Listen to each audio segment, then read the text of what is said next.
Hello, everyone, and welcome to Nucleus Shortcuts. Warm welcome. And this is the very first episode of this series.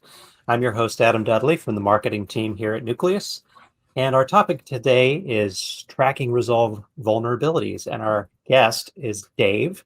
Dave is an industry veteran. He's a solutions architect for our automation platform for managing vulnerabilities. He's also the author of a blog series about the network and infrastructure side of vulnerability management on our website. So Dave, would you like to say anything else to introduce yourself? Thanks, Adam. Yeah, my name is Dave, and I help organizations resolve vulnerabilities. My background includes time as a system administrator specializing in patching, as a VM professional at a Fortune 20 company, and time at one of the major scanner vendors. Fantastic. Well, it's great to have you here today, Dave. And so Nucleus has features around tracking vulnerabilities, and these features are unique in this particular category of software. And just a few weeks ago, we just deployed some new functionality on Resolve Vulnerabilities page in our recently. And some folks may not know what that's all about. So could you please tell us? Sure. Yeah, traditionally in vulnerability management, we define a vulnerability as either resolved or not resolved.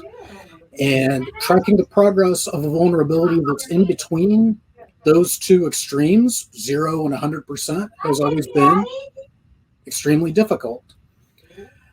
But today, you can instantly find the progress of any vulnerability in Nucleus in just a couple of mouse clicks.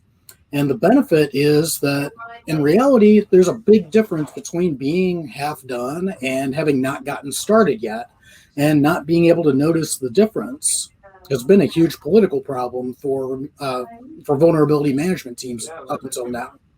Okay, great. So what I'm hearing, Dave, is that there's kind of this limbo state between when a vuln is considered resolved and not resolved, and that's really hard to track because it's somewhere in between, and this is really a challenge for communication and collaboration across a security team. But with Nucleus, it's easy to state the state of a finding at any point in time. Am I understanding that right?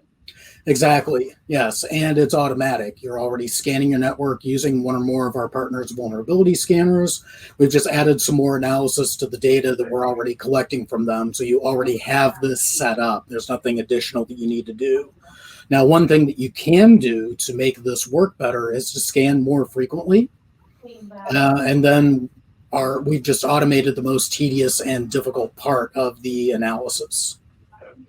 Got it. So as well as making it easy to know the state of a vulnerability automatically at any given time, how does Nucleus's ability to track resolve vulnerabilities help with communication and collaboration?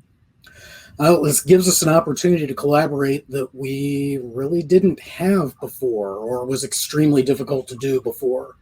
The remediation team's tools usually can measure progress. They deploy an update and it tells you it succeeded on 60% of the assets or whatever the number is.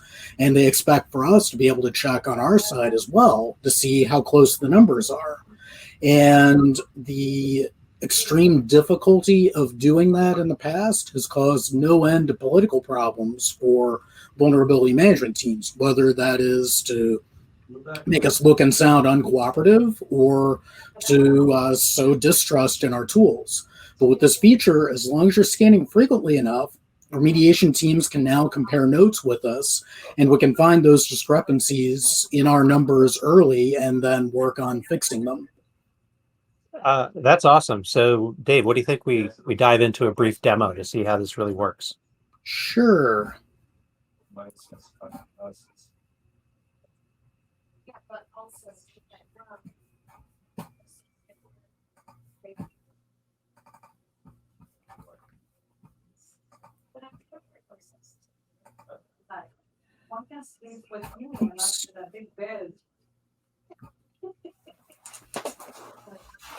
All right, great. And can you tell me my CVE that I was going to search for? Oh, sure. It was CVE-2019-11036.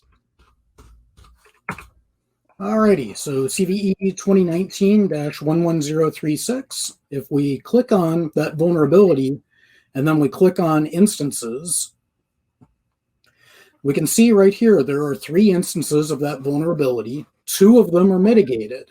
So this vulnerability is 67% complete. Now, there's one other interesting thing that I see in this view. If we look at this discovered date, 2 of these vulnerabilities were found back in January. We have another one that was found in June, so almost 5 months later. So this one may have snuck up on us. So now, knowing that this may just be a new instance of an existing vulnerability that we've already remediated, we know what we did on this one, we just need to do on this one, and then we'll be back to 100%.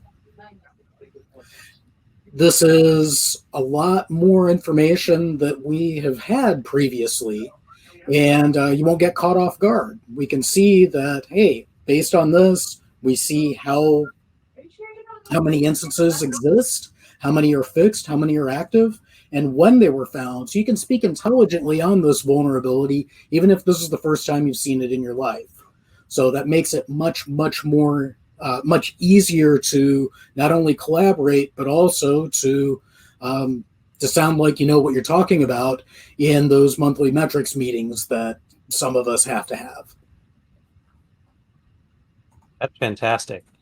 And Dave, I think before you were telling me how this also helps with patching as well. Can you talk a little bit about that?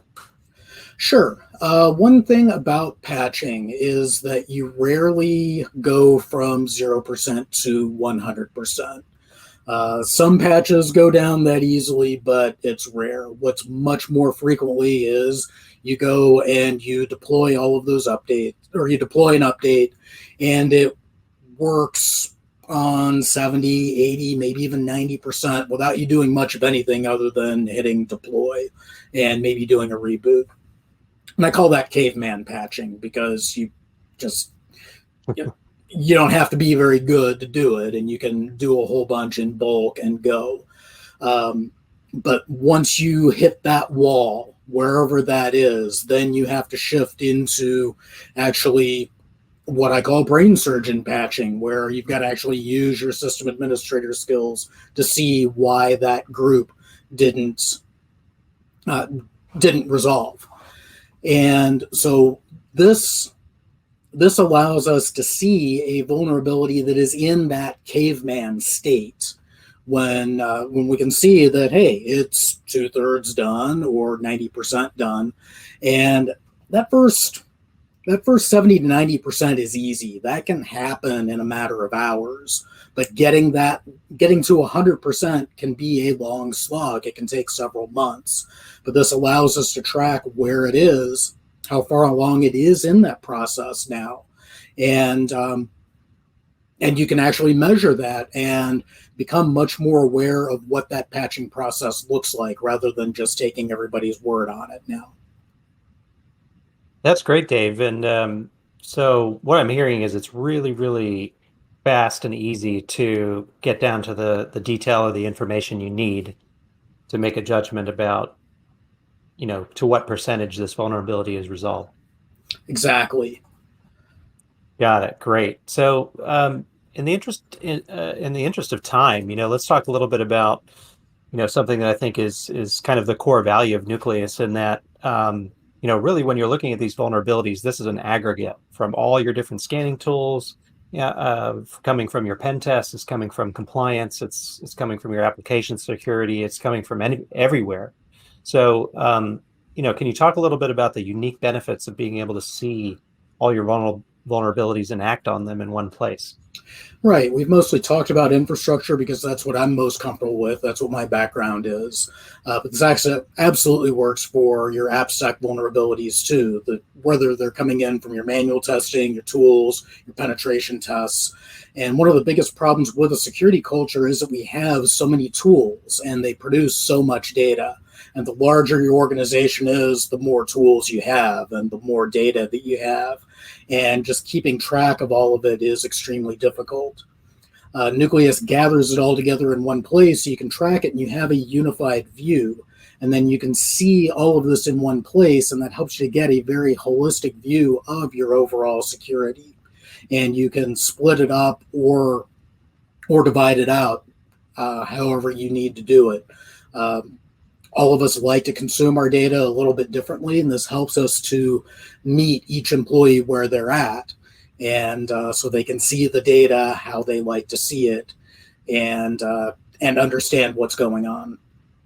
Fantastic. Well, thank you for joining us on Nucleus Shortcuts today, Dave. I want to thank you for your time. And anybody who's watching, we're looking to evolve this series, really zeroing in on things we can cover in less than 10 minutes that might be of benefit to you. Unique features of Nucleus that really add a lot of value. So please write in, let us know what you'd like to see more of, less of. We're very open to feedback. So thank you very much for watching. Thanks again, Dave. Thank you. Bye-bye.